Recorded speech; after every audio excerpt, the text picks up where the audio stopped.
어느 목사님께서 교회에 노총각 하나를 장가 보내야 되겠다 그렇게 생각하셨습니다. 아마 이 총각이 쑥스러워서 자기 표현을 잘 못하는가 보다 그렇게 생각을 하고 넌지시 불러갖고 혹시 교회 자매 중에 마음에 두는 처녀가 있느냐 그렇게 물었습니다. 그랬더니 이 총각이 19살짜리 대학교 1학년생을 찍었습니다. 그의 말인즉 선을 수백 번 수천 번 보았는데 다 마음에 감동이 없고 동요가 없더라는 것입니다. 새 사람을 만나는 기쁨보다 다른 한 사람의 눈치를 보는 부담감이 더 크다는 것입니다. 그런데 교회에서 우연한 일로 만난 이 자매는 너무 새롭고 모든 것이 기다려진다 하는 고백이었습니다. 그래서 이유가 뭐냐 그렇게 물으니 이 자매는 아주 작은 일에도 감동을 한다는 것입니다.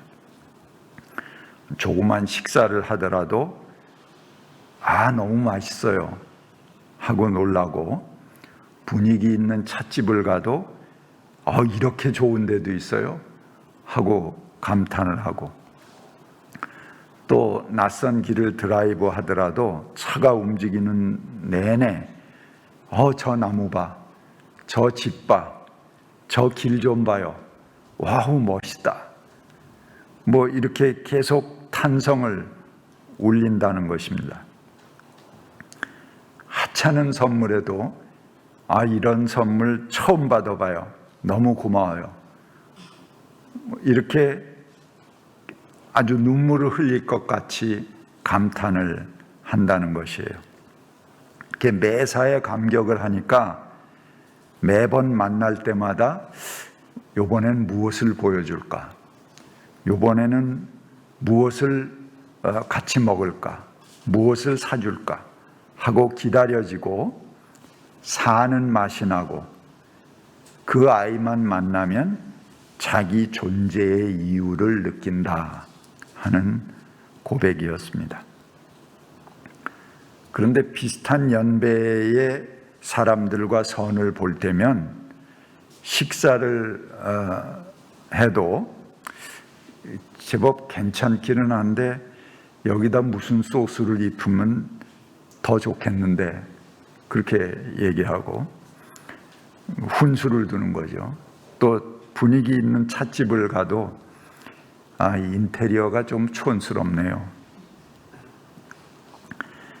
경치 좋은 곳을 가면은 여기 말고 더 좋은 코스가 있는데 제가 가르쳐 드릴까요? 이렇게 조언을 합니다. 모두 다 상당한 경력을 가진 사람들이었는데 그들에게는 감탄과 감격이 없어요. 그리고 항상 훈수와 교훈만 있었다는 것입니다. 그들은 이미 다 경험해 보아서 새로울 것이 없습니다. 자기보다 더 노련하고 많이 아는 사람들이어서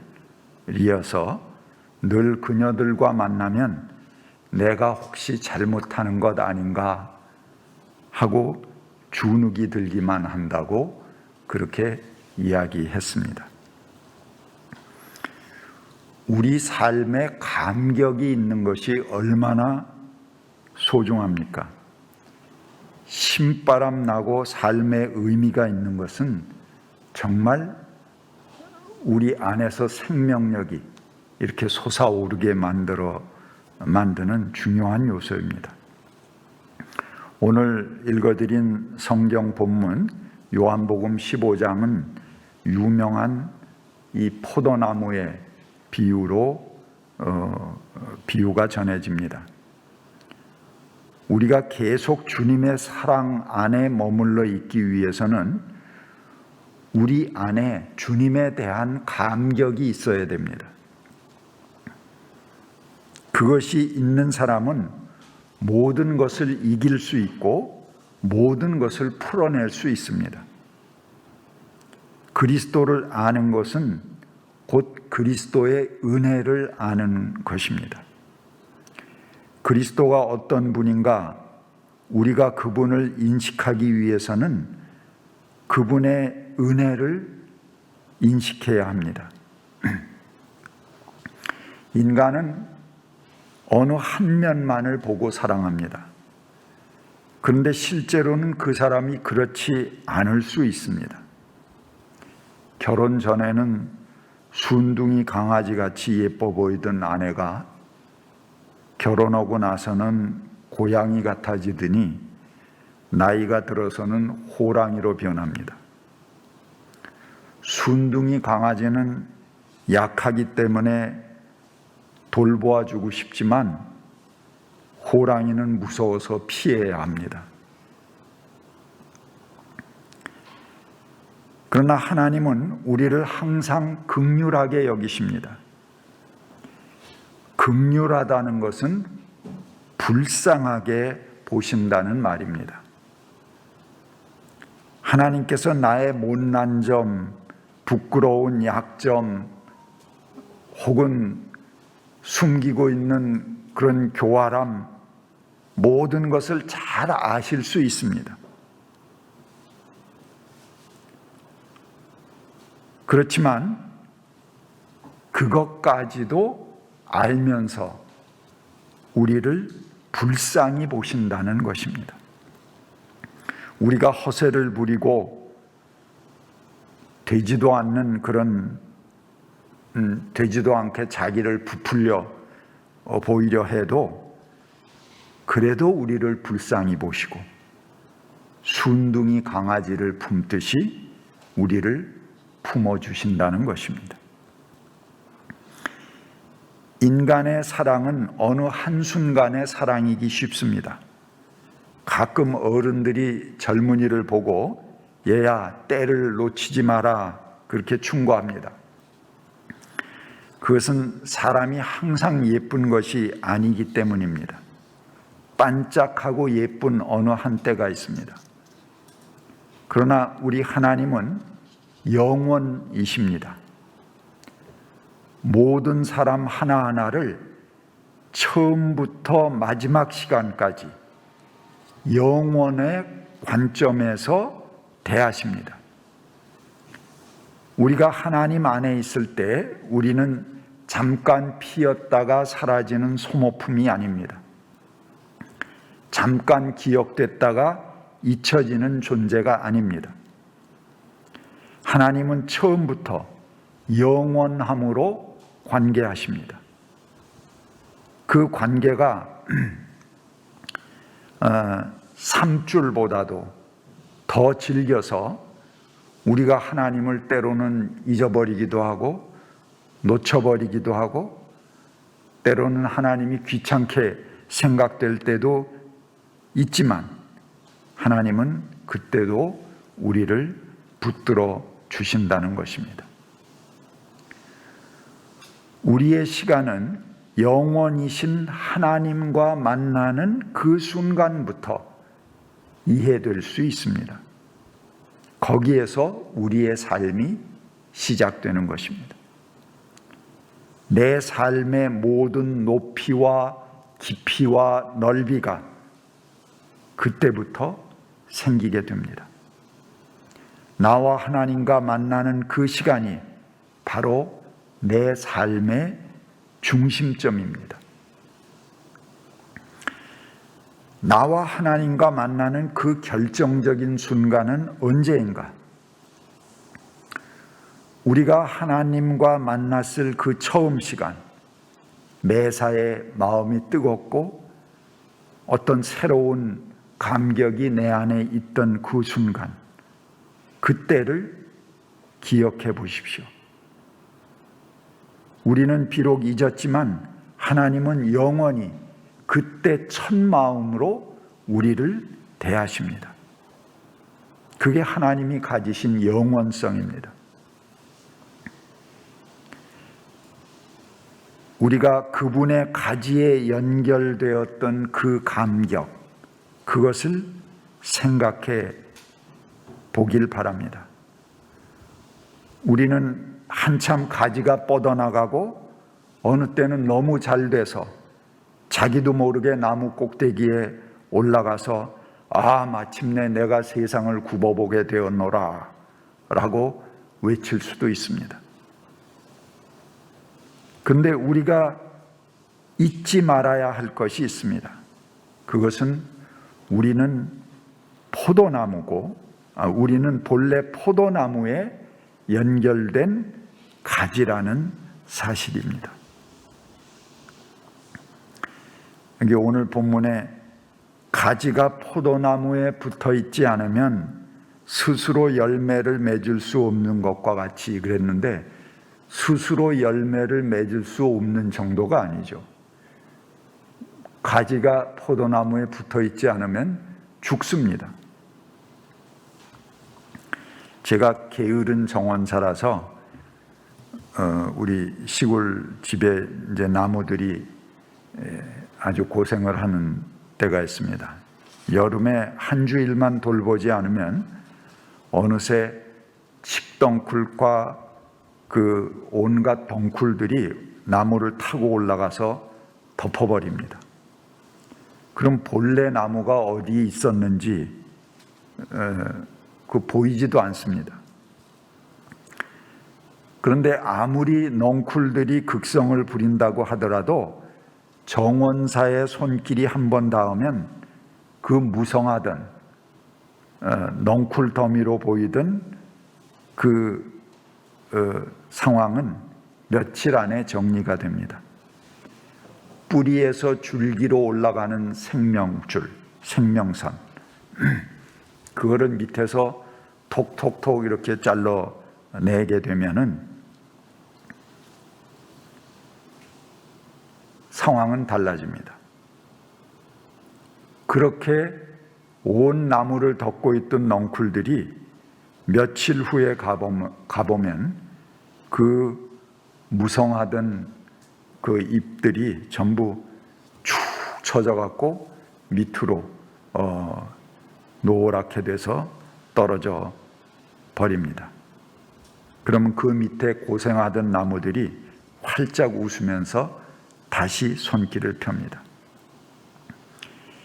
가지는 줄기에 붙어 있어야 되고 줄기는 뿌리에 붙어 있어야 됩니다. 마치 자신이 한참 잘 나가는 것 같이 그 밑동을 거추장스럽게 생각해 버리고, 그리고 저거 잘라버리고 가볍게 날아가면은 좋을 텐데 밑에 저것들이 날 붙들고 있구나, 그렇게 생각할지 모르겠습니다. 그러나 그렇게 되면 불과 며칠 안에 그 생명은 끝이 나고 맙니다. 제가 다시 한번 오늘 본문을 읽어 보겠습니다. 언제나 내 안에 머물러 있어라. 그러면 나도 너희 안에 머물러 있겠다. 가지가 포도나무에 붙어 있지 않으면 스스로 열매를 맺을 수 없는 것과 같이 너희도 내 안에 머물지 않으면 열매를 맺을 수 없다. 나는 포도나무요 너희는 가지다. 사람이 내 안에 머물러 있고 내가 그 사람 안에 머물러 있으면 그는 많은 열매를 맺는다. 너희는 나를 떠나서는 아무것도 할 수 없다. 사람이 내 안에 머물러 있지 않으면 그는 쓸모없는 가지처럼 버림을 받아서 말라버린다. 사람들이 그것을 모아다가 불에 던져서 태워버린다. 너희가 내 안에 머물러 있고 나의 말이 너희 안에 머물러 있으면 너희가 무엇을 구하든지 다 그대로 이루어질 것이다.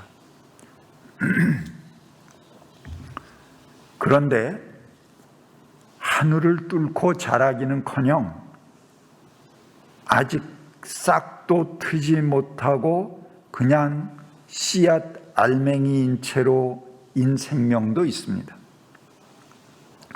남들은 다 줄기를 뻗고 잎이 펴고 덩쿨을 뻗어가는데 나는 도대체 뭔가? 결코 조급한 마음에 제 풀에 지쳐서는 안 됩니다. 서둘러 이루어지는 것은 없습니다. 하나님께서 생명을 주셨다면 반드시 그 생명을 책임지십니다. 반드시 그의 때가 옵니다. 여러분, 봄에 나뭇잎이 필 때 제일 먼저 나뭇잎이 피는 나무는 대개 어떤 나무일까요? 저 북쪽에서 온 추운 데에서 태생의 그런 나무들은 먼저 나뭇잎이 펴니다. 아주 더 북쪽에서 온 거는 사철 그냥 나뭇잎이 지지도 않고 그냥 사철 푸르른 나무들은 더 북쪽에서 온 것이죠. 왜? 그만큼 견딜 힘이 있기 때문에 그래요. 그러니까 아직 추울 때, 추위가 가시지 않았을 때 잎을 펴도 살 수 있는 그런 종자들은 먼저 잎이 핍니다. 근데 남들 다 피고도 안 피는 것들이 있어요. 그건 어디서 온 걸까요? 그건 저 남방에서 온 종자들입니다. 그런 나무들은 기다립니다. 햇볕이 따뜻해지고 바람이 자기가 좋아하는 그런 바람이 될 때 비로소 잎을 내기 시작합니다. 씨앗도 마찬가지입니다. 같이 파종했다고 동시에 나오는 게 아니고 자신의 때가 이르러야 됩니다. 농부들은 그걸 알아서 때에 따라서 다른 시기에 씨를 파종합니다. 우리가 너무 조바심을 가질 필요는 없습니다. 다른 사람들은 다 잘 나가는데 나는 왜 이럴까? 이런 걱정을 할 필요는 없습니다. 하나님 보시기에 내가 견딜 수 있는 적절한 때, 그것이 인생의 말년이 될 수도 있고, 아무튼 그 때가 돼야지 하나님께서 우리의 시간을 허락하십니다. 사람이 사는 것은 다 같은 밥을 먹고 같은 시간 잠자며 사는 것입니다. 남하고 비교하는 것은 스스로를 갉아먹는 독이 됩니다. 그냥 자기 자리에서 꾸준하고 성실한 것이 축복입니다. 그냥 그 자리에 있다는 것이 변함없는 마음이고, 그렇게 할 수 있는 행보가 가장 큰 복입니다. 그러다 보면 언젠가 때가 이르게 될 것입니다. 하만의 성산을 발굴하는 현장에서 그 산성 예터에 연꽃 씨앗 10개가 발견이 되었습니다. 그래서 그것을 발화시켰는데 그 중에 10개 중에 3개가 발화가 되었습니다. 탄소 연대 측정으로 그걸 재보니까 700년 된 씨앗이라는 것이 밝혀졌습니다. 고려 때 연못의 그 씨앗들이죠. 무려 700년을 기다렸습니다. 그 연못에 있던 씨앗인데 아마 산성, 축성 중에 어디 도중에 잘못 들어갔던 모양이에요. 그래서 지금은 함안군에서 700년 전 고려시대 연못을 재생해서 아주 보물 대접받으면서 잘 관리하고 있습니다. 저희가 추석 지내느라고 시골집에 갔다가 와 보니까는 이 교회 옥상에 그 화분 몇 개를 우리가 키우는데요, 거기에 심지도 않은 도마도가 어디서 나와서 자라고 있었어요. 알았으면 가지도 쳐주고 뭐 대도 세워주고 그랬을 텐데, 얘가 혼자 삐죽 나와갖고 그 옆에 난 화분으로 파고 들어가서 거기에 기대갖고 있는데 파란 열매 2개를 맺고 있더라고요. 얼마나 예쁜지. 예. 그 생명력이 너무 예쁜 거죠. 오히려 정성 들여 키운 난 꽃보다도 그 못생긴 토마토 2개가 훨씬 더 감동을 주었습니다.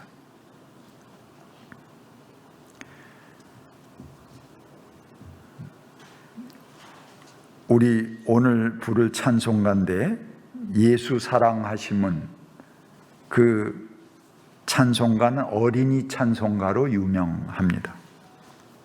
이것은 1860년에 안나 버틀렛 위너와 그의 언니 수잔이 발표한 소설에 나오는 이야기입니다.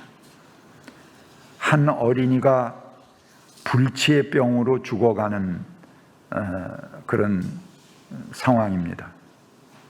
근데 뭐 할 도리를 다 했겠죠. 여러 가지 다 해봐도 이 어린이는 가능성이 없다, 그렇게 주변에서 포기를 한 상태입니다. 그 중에 그의 아저씨가 그 어린이에게 가서 뭐 할 얘기도 없고, 그러니까 마지막으로 그 어린이에게 그런 얘기를 했습니다. 얘야, 예수님이 너를 사랑하신다. 그 평범한 말을 들려주었는데 이 어린이는 그 말에 큰 감동과 충격을 받았습니다. 그래서 이 어린이가 병상에서 벌떡 일어나서 노래합니다. 예수님께서 나를 사랑하시는 것을 내가 이제 압니다. 내 얼굴이 이렇게 흉하게 되고 아주 보잘것없게 돼도 그래도 예수님께서 나를 사랑하신다는 것을 이제 압니다. 그것이 성경이 나에게 그렇다고 말하기 때문입니다.